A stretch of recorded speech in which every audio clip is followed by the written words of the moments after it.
ಬೆಂಗಳೂರಿನಲ್ಲಿ China virus ಕಾಣಿಸ್ಕೊಂಡಿದೆ. HMP virus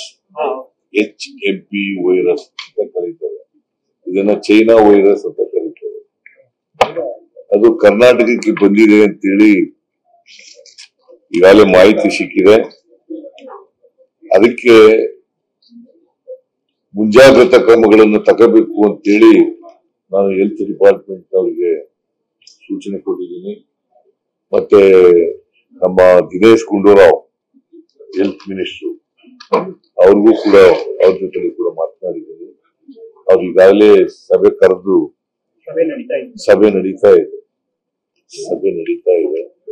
so ನಾವೆಲ್ಲ ಮುಂಜಾಗ್ರತಾ ಕ್ರಮಗಳನ್ನು ತಗೊಳ್ತೀವಿ. ಅದನ್ನ ತಡೆಗಟ್ಟಲಿಕ್ಕೆ ಏನೇನು ಬೇಕು ಎಲ್ಲ ಕ್ರಮಗಳನ್ನು ಕೂಡ ಆರೋಗ್ಯ ಇಲಾಖೆ ಮತ್ತೆ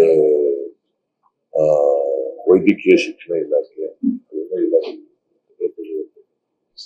ಮಾಡ್ತೇವೆ. ಯಾಕಂದ್ರೆ ಈ ವೈರಸ್ಸು ಇಬ್ಬರು ಮಕ್ಕಳಲ್ಲಿ ಈಗಾಗಲೇ ಗೊತ್ತಾಗಿ ಎರಡು ಪ್ರಕರಣ ಆಗಿದೆ, ಕಾಣಿಸ್ಕೊಂಡಿದೆ.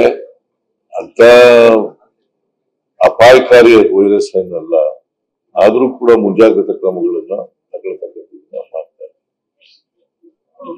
ವಿಮಾನದಿಂದ ಬರುವನ್ನ ಸ್ಕ್ರೀನಿಂಗ್ ಮಾಡೋದನ್ನ ಮಾಡ್ತಾರೆ. ದೇಶದಿಂದ ಬರುವಂತ ಸ್ಕ್ರೀನಿಂಗ್ ಮಾಡೋದನ್ನ ಪ್ಲಾನ್ ಮಾಡ್ತಿದ್ದಾರೆ.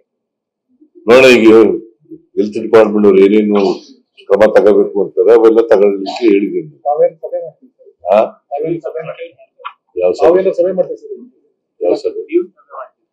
ದಿನೇಶ್ ಗುಂಡೂರಾವ್ ಮಾಡ್ತಾ ಇದ್ದಾರಲ್ರಿ, ಅಗತ್ಯ ಬಿದ್ರೆ ಮಾಡ್ತೀನಿ.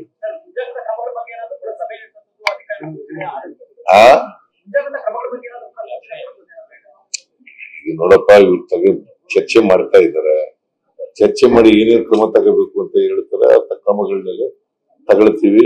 ಸರ್ಕಾರನೂ ಕೂಡ ಅದಕ್ಕೆ ಏನೇನ್ ಬೇಕು ಎಲ್ಲ, ರಾಜ್ಯ ಸರ್ಕಾರ ಏನೇನ್ ಬೇಕು ಅದಕ್ಕೆಲ್ಲ ಹೆಲ್ತ್ ಡಿಪಾರ್ಟ್ಮೆಂಟ್ ಅವ್ರು ಏನೇನು ಕೇಳ್ತಾರೆ ಅದೆಲ್ಲ ಒದಗಿಸ್ಕೊಡ್ತಾರೆ.